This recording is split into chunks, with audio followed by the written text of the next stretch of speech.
উপস্থিত আছোঁ জামুগুৰি হাটৰ কন্যাকা কৃষি পামত।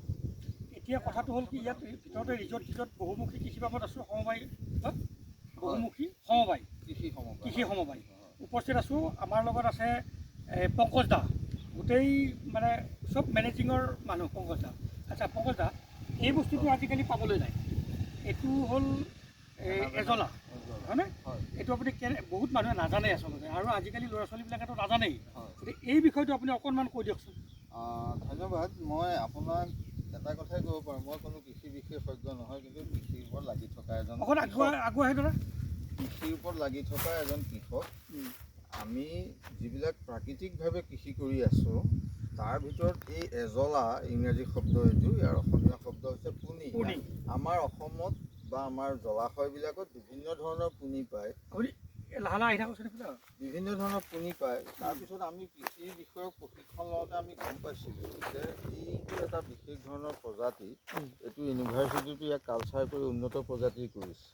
এতিয়া ইয়াৰ বৈজ্ঞানিক নামটো মই নাজানো, কিন্তু এইটো হ'ল এবিধ এজলা। ইয়াক বিভিন্ন আমাৰ জলাশয়বিলাকত বা ধান খেতি, য'ত পানী থকা ধান খেতিৰ মাজতো যদি ইয়াক এৰি দিয়া যায়, ই ইমানখিনি অকণমান দিলে ই বহুতখিনি কম দিনৰ ভিতৰতে সম্প্ৰসাৰিত হয়, আৰু ই মাটিত পচি পেলাই আকৌ নাইট্ৰজেন গোটাব পাৰে।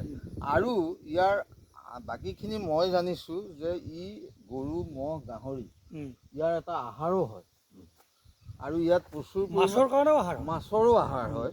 গতিকে আমাৰ ইয়াতে গৰু, ম'হ, গাহৰি আটাইবিলাক আছে। আমি ইয়াৰ যিটো সেউজীয়া ইয়াৰ অৱস্থা থাকে, সেই সময়তে, কাৰণ ই খুব কম দিনৰ ভিতৰতে বাঢ়ি যায়, গতিকে আমি অলপকৈ যদি ইয়াত প্ৰমাণ পাইছোঁ, মোৰ এই গোহালি আছে, গৰু আছে, এই গৰুক যদি অলপ খোৱা যায় যথেষ্ট কেলছিয়াম পায়। গাখীৰতী গৰুৰ কেলছিয়ামটো অপৰিহাৰ্য, গতিকে আমি প্ৰাকৃতিকভাৱে এইটো পাইছোঁ।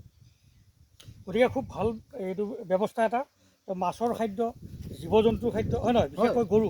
আৰু আপুনিতো ক'লেই যে আপুনি নিজে যিহেতু গাই গৰুৰ লগত জড়িত হৈ থাকে, ইয়াৰ পৰা কিছু খাদ্য খুৱাই দিলে গাখীৰটোৰ পৰিমাণ বাঢ়ে, আৰু মাছৰ কাৰণেও খুব উপযুক্ত। খালি এটা কথা মনত ৰাখিব লাগিব, পুনি দুটা বিধৰ আছে। অসমীয়াত পুনি বুলি কয়, ইংৰাজীত এজলা বুলি কয়, হয় নহয়? এই দুটা বিধৰ আছে, এটা হ'ল বৰ পুনি, এটা হ'ল সৰু পুনি, আৰু এইটো হ'ল সৰু পুনি। কিন্তু সৰু পুনিটো বৰ পুনিতকৈ উপযুক্ত। ইয়াক মাছ তাছে খাবলৈ খুব সুবিধা। গতিকে এইটো এটা ইনফৰমেশ্যন দিলোঁ।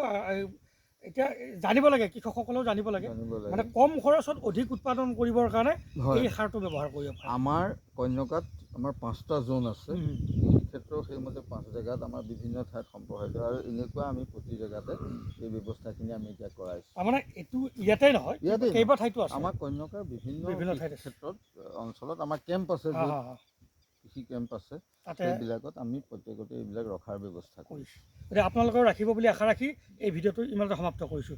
ইয়াৰ পিছত সাংঘাতিক ধুনীয়া ব্যৱস্থা তাত লৈ গৈ আছোঁ আপোনাক। কোনোদিন নপচা, কোনোদিন ক্ষয় ক্ষতি নোহোৱাকৈ আপুনি বহু বছৰলৈকে সেই ব্যৱস্থাটো কৰি ৰাখিব পাৰিব।